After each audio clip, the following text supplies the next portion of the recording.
So, Santosh, it is great to have you with us today. Hello, everyone. My name is Santosh Acharjee, but people call me Sandy Acharjee. That's okay with me. I was born and raised in India in a Hindu family. Well, my father was a very well-renowned and well-respected, Sanskrit scholar. Sanskrit is the original language where all the Indian languages come from, most of them. So he was a scholar in that, and not only that, he was very respected, well respected for the priestly activities that he used to do. He was a very honored person. So that's the background that I have. And my mother was a very strong conservative Hindu as well.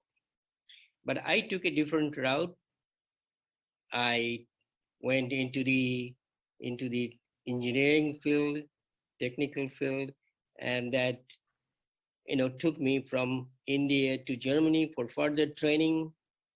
And from Germany, then I immigrated to Canada, where I lived for many years. And from Canada, I was transferred to Brazil. And from Brazil, I went back to Canada. And then from Canada to US, where I got transferred. So I ended up here. But during my working life, I traveled almost all over the world. It was a very responsible job where my father and mother were very conservative Hindus. So all I knew was Hinduism from my childhood. And I got several promotions, during that time. And every time there was a promotion, there was more responsibilities. When I'm now in the US, Cleveland, Ohio, and one night I had a severe chest pain, and that actually took me to the ICU of the hospital where everyone thought I was having a heart attack, but ended out not to be a heart attack, but some gallstones ruptured, and when they ruptured, they attacked the nearby organ called pancreas, and they went from one end to the other end. As a result, my pancreas was bleeding, and to make the long story short, my doctor said there's nothing they can do for me. There's no such medication or procedure for me to be saved. All he Mm. said, all he said to me, you can pray and hope that your heart rate will come down, that they can do something. I had everything in my life that I was looking for, everything I got. But then when I was in the hospital, when the doctor said they can do nothing, and I kept, first time I was thinking, what good is it? What good is it?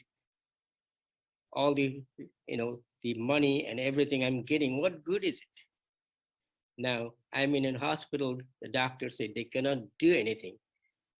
So all I can do is pray and hope. So what good is all these things? That's what I Mm. was thinking at the at the hospital bed. Well, I was at the time I was at the ICU of this hospital, and at the moment my wife was with me. My son came to visit with me. My daughter-in-law was there. They used to live in north of the Detroit at the time, and my granddaughter was there. So I gave my final blessings to them, and then I collapsed on that bed. Mm. So when I collapsed in the bed, all my senses were gone immediately. I could not see my wife and my family. I could not speak to them. They all disappeared. And then, but the only thing was there, still there, was my hearing. I could still hear for several minutes what's going on in this room. So that tells me the hearing would be the last thing that we lose when you die in this world. Okay? That's what I think. And then through the hearing, I could see a lot of footsteps in the room. Before that, I could hear one of the registered nurses calling on the intercom, code blue, code blue, code blue, room number such and such. I did not know what the code blue meant at the time. Then I could hear a lot of footsteps in the room, and they actually drove everybody out, including my family, and they took over. And by hearing what they're saying, I think they were trying to revive me, but they could not. Because the very last thing that I remember is one doctor telling the other doctor, we are rapidly losing him. He is not responding at all. And the other doctor said, we just lost him. And that's the final thing I remember from this world until I came back. And I died from in that hospital, Mm. physically died. But I still remember every second of what happened outside this world. Because all along I thought that once I die, that's it. Your life is finished. But then when I died, I realized my life did not finish. There is another life after that. I felt that everything is dead, dark. I couldn't see anything for it. I don't know how long it was. Everything. But then all of a sudden I realized my physical death did not finish me. I'm still alive. Only thing my body is not there, but everything my body could do, I could still do. I could still think, I could still analyze, I could I could do everything my body did, but my physical body was not there. So that really brought this question that my life was not over with my physical death. There's another life after that. At that moment, when I was thinking, I saw a bright light appeared before me. And that light was so bright. And when it was coming near me, I knew that light has superior authority. I have to obey that light. Nobody had to tell me. And then when the light came near me, I could see my dead body on the hospital bed. I just came out. The light took over me. It's like more or less like engulfed me with its radiance. And the light was so bright, I could not see anything. Everything else disappeared except the light that was in front of me. The light took me. I call this light a divine light because it was taking me someplace. But wherever it's taking me, I knew it meant good for me. So during the transition, I fell in love with the divine light, okay? Because its purpose was to protect me from any harm or any wrongdoing. Together, we traveled for quite some time. And during this transition, all I could feel once in a while that we're going through some dark tunnels. And then at the end of the journey, the light stopped. When the light stopped, I had to stop. Then, when I looked in front of me, saw the light was actually shining on top of a huge compound. That compound was so beautiful, marvelous, and I could see everything even better than what I can see normally in this world. Because once we're out there, our vision is unlimited. What I mean by that, I could see from one end to the other end without any obstruction in between. I could see everything what's going on the other side. And I could also zoom in like a powerful camera can do. But in this life, we cannot do that. Okay? And then once the light stopped on that beautiful compound, and as soon as I saw that compound, I see there's many, many mansions in it. Beautiful.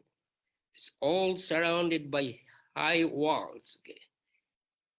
And then I counted there were 12 gates all around, and that none of the gates were open for me. I desperately wanted to go inside, but I could not go inside. I was just outside of the gate. And then I also saw many angels there. Many.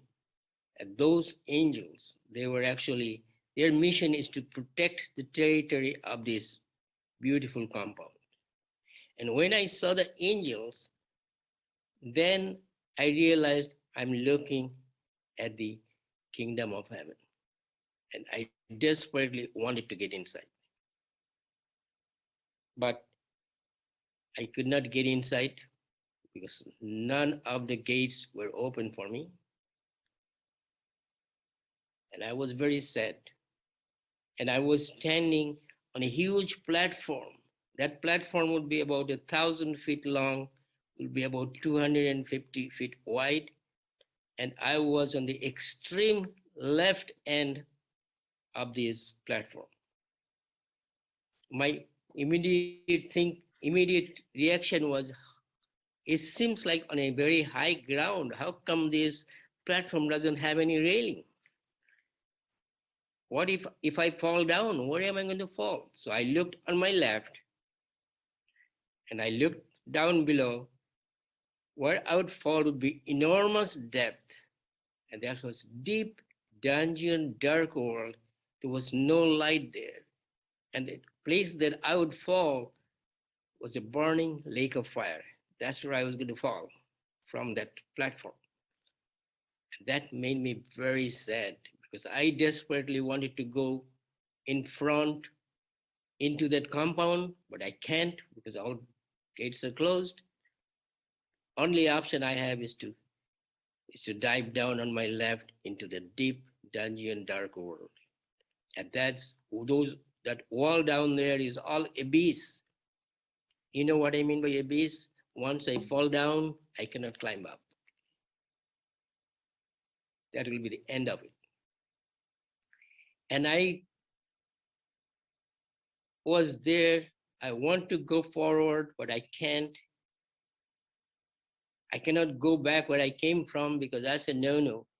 Once we leave this world, we got a one-way ticket with no return. Only option I have is to fall on my left. At that moment, I was very sad and I sincerely wished I had an alternative. At that moment, I was looking on that platform. I looked towards the center of the platform, like I mentioned, 2,000 feet long, 200, right around the center of it. I see there is a three steps, like an altar, and on the third step, I saw there is a huge throne, and that on that throne, it looks like somebody was sitting there. So when I looked up, lo and behold, that's where I saw the Lord Almighty, Lord Jesus Christ.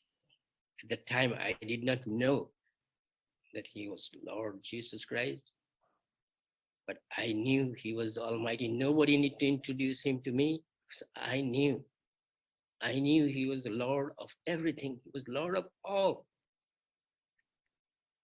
And then when I looked at His face only once, but I could not look at Him second time because shame and guilt took over me, because up until then I've committed so many sins, and every sin that I committed was flashed before my eyes, and I was looking down below. I could not look at His face. I was looking at His feet, and I kept repeating the same thing over and over. Lord, please forgive me. Please forgive me. I committed so many wrongdoings in my life. Please forgive me. I was begging for His mercy. I was looking at His feet and I was shaking because I knew that would be the last day of my life. I had no other choice but to dive into that lake of fire. I kept repeating the same thing, Lord, please forgive me. I knew that at any moment I was going to dive. Then the Lord spoke to me. When He spoke to me, He had a deep, authoritative voice. But when He spoke to me, He spoke with so love and compassion. I was thinking of the worst, but when He spoke to me, I could understand through any of the languages that I know. And when I spoke back, He even understood even before I said anything. When the Lord spoke to me first, He said, "What are you doing here?" I shrugged my shoulder, meaning I don't know. He said, "I'm sending you back to the earth. But when you're back, I want you to love your family and love your children."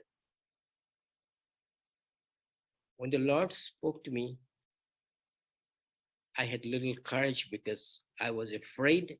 I was thinking of the worst.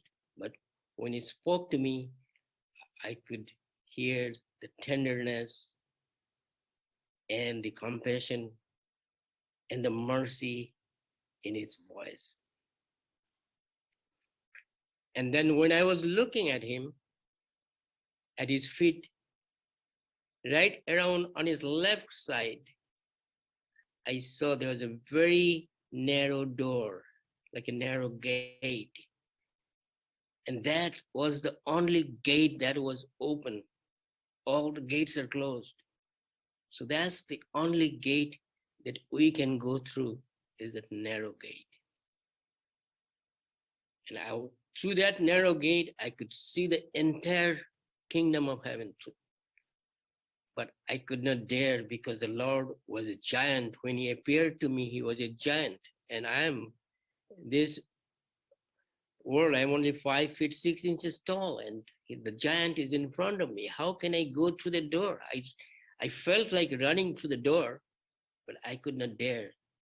I can only go through the door only if He lets me in. Otherwise, it's impossible. So when the Lord spoke to me, sending me back to the earth, I thought that is going to happen any moment. So I got some courage. I asked the Lord, I said, "Lord, please tell me when I go back, please tell me which church I need to join, which temple, which mosque, which synagogue, or any other place, because that's all I knew. Okay, where do you want me to go?" Lord did not respond. And then I kept pleading. I said, "Lord, please tell me where I should join, because when I go back, I'm going to be committing the same things over and over. But next time when you see me, I want to go through this narrow door here."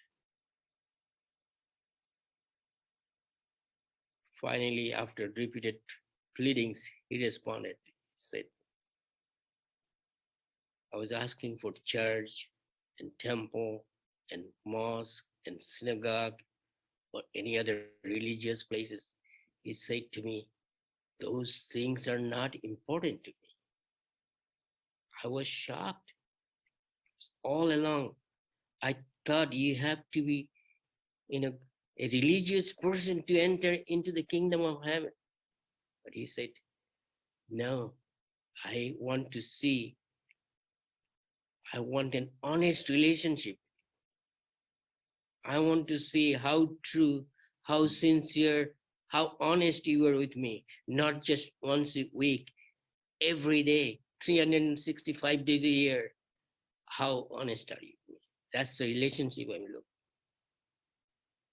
I seriously did not understand what He meant. And then I said, "Lord, I'm a simple human being. Please tell me what I need to do, so when you see me next time, I can walk through this door." And then he gave me some instructions. Please give me some instruction. He gave me one directive, like one directive and five instructions. First directive was love your family and love your children. That's mandatory. You must love your family and love your children. And the first instruction is always tell the truth. Now, always tell the truth has two meanings for me. First is don't lie. Secondly, is tell the truth like what's happening here, like what you are witnessing in front, what you're witnessing on your left. Share the truth. Share the truth with anyone. Okay. So I got the first instruction. And the second instruction was the wages of sin is death. From this day on forward, commit no more sins. I got that. Third instruction, he said, surrender yourself completely. I should underline the complete unto me in your daily life. Let me be the driver in your life. And then fourth instruction was walk with me. I did not understand what that meant because I came from a different background. Walk with me, the way I understand is walk in the same direction where the Lord wants to go. If it's going forward and I'm going backward or sideways, then we are not walking together. And the final instruction he gave me is always be kind to the poor, be generous to the poor. They need your help. Now, when you think of the always be kind to the poor, most often we think they need financial help only. No, not necessarily. People can be poor in many ways. They could be physically poor, mentally poor, educationally poor. And these days, when I look at it, I see most people, even people that go in the church all the time, they're spiritually poor. They don't have the relationship that the Lord is looking for. So that's the message that he gave me. How did you know that this was Jesus? I did not know. Even from the beginning, I did not know that. I knew it's God Himself, but I did not know that I met Jesus because it was bothering me, even though when I went back to work, I got additional responsibilities. They sent me from my first assignment was in China, where I had to go very frequently. And once the China project was finished, then my next project was in India. So I was busy with the work for a while, but it was really bothering me what actually I witnessed, because all the things that I witnessed there is no such thing in our Hindu scriptures. Okay? I was familiar with some of the Hindu scriptures, but I did not know. I was wondering why I did not encounter the Hindu gods and the goddesses and all these things that we know. But who I witnessed, who I encountered, is not like them. Okay? I was still bothering me. What did I witness? And then my daughter, she was invited to come to this church. This is a great church in Middleburg Heights, Ohio. I drove by this church many times, but I never went inside. My daughter was invited here to join a choir group because she came from the Cleveland State University in that choir group. So she joined, and she invited, you know, my wife and me to attend it. And I think that was a Easter service, most likely. Most likely Easter service is 2010 or 11. That's the first time I came to this church. Okay? And that day, the senior pastor here, Jonathan Schaefer, and the sermon that he preached that day, as if he was talking to me, he's talking about the narrow door. I had no clue what the narrow door was. So he explained what the narrow door was in that meeting. And then I went back and started reading those verses in the Bible, and then started to, make sense what I witnessed. And then I started to come here every week, and every week I took notes, and I started to get into the Bible more and more. Then I knew what I was looking at. That was none other than Jesus Christ.